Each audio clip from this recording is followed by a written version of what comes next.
சென்னை அடையாறில் மர்மமான முறையில் 30க்கும் மேற்பட்ட காகங்கள் இறந்து கிடப்பதால் மக்கள் அச்சமடைந்திருக்கின்றனர். இது குறித்த கூடுதல் விவரங்களை செய்தியாளர் சம்பத்குமார் வழங்க கேட்கலாம். சம்பத், விவரங்களை வழங்கலாம்.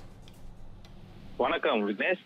அடையாறு சுற்றுவட்டார பகுதிகளில் அதிக எண்ணிக்கையிலான காகங்கள் ஆங்காங்கே சித்தும், சில காகங்கள் நோயில் பாதிக்கப்பட்டது போல் மயக்க நிலையில் ஆங்காங்கே இருக்கக்கூடிய நிலையால் இப்பகுதியில் வசிக்கக்கூடிய மக்களிடையே அச்சம் என்பது ஏற்பட்டுள்ளது. குறிப்பாக அடையார் இந்திரா நகர் பகுதியில் உள்ள மாநகராட்சி பூங்கா மற்றும் பூங்காவை சுற்றியுள்ள தெருக்களில் கடந்த 1 மாதங்களுக்கு மேலாக காகங்கள் மர்மமான முறையில் செத்து விழுவதாக இங்க இருக்கக்கூடிய பகுதிவாசிகள் தெரிவிக்கிறார்கள். அதன் தொடர்ச்சியாக தற்போது அடையாறின் பல்வேறு பகுதிகளில் இது போன்ற காகங்கள் ஆங்காங்கே செத்து மடிவதாக பொதுமக்கள் ட்விட்டர் போன்ற சமூக வலைதளங்களில் பதிவிட்டு வருகிறார்கள். இந்த நிலையில் கடந்த 1 வாரத்தில் மட்டும் இறந்து கிடக்கும் காகங்கள் எண்ணிக்கை என்பது அதிகரித்து வருவதாகவும் கூறப்படுகிறது. செவ்வாய்க்கிழமை மட்டும் இந்த பூங்காவை சுற்றி 30க்கும் மேற்பட்ட காகங்கள் இறந்தும் உயிருக்கு போராடியும் கிடந்ததாக பொதுமக்களும் ஊழியர்களும் தெரிவித்துள்ளனர். அதே போல் இன்று இந்த பகுதியை சுற்றிலும் 30க்கும் மேற்பட்ட காகங்கள் இருந்திருக்கக்கூடிய காட்சியை நம்மால் பார்க்க முடிகிறது.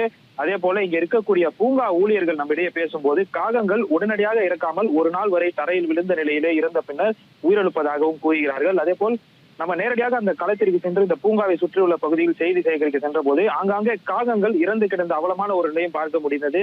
அதே போல் ஒரு காகம் இறந்து கிடந்த மற்றொரு காகத்தை ஜாம்பி போல் கடித்து உண்ணக்கூடிய ஒரு அச்சத்தை ஏற்படுத்தக்கூடிய காட்சியும் நாம் பார்த்தோம். இதனால் இந்த பகுதியில் வசிக்கும் பொதுமக்களிடையே கடும் அச்சம் என்பதும் ஏற்பட்டுள்ளது.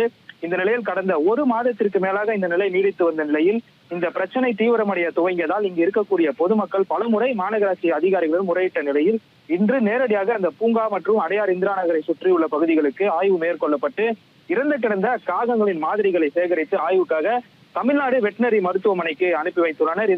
இது குறித்து அதிகாரிகளிடம் நாம் கேட்டபோது பூங்காவை மையமாக வைத்து காகங்கள் இறந்து வருவதால் உணவில் விஷமடைதல் மற்றும் தண்ணீர் மாசு கட்டுப்பாடு இது காரணமாக இறக்கலாம் என்றும், இந்த பகுதியில் மின்கம்பங்கள் இல்லாதால் மின்சாரம் தாக்கி இறப்பதற்கான வாய்ப்பு இல்லை எனவும் தெரிவிக்கிறார்கள்.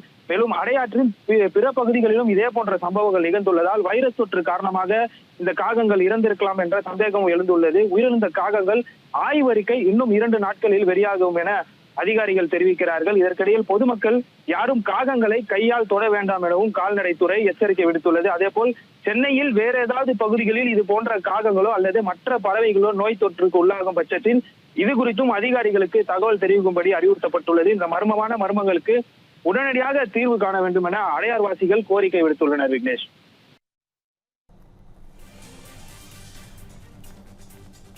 விவரங்களை வழங்கியமைக்கு நன்றி Sampath.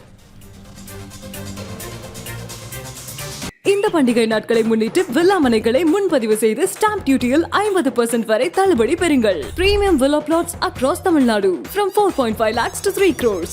One layer G Square. For details call 8939750009.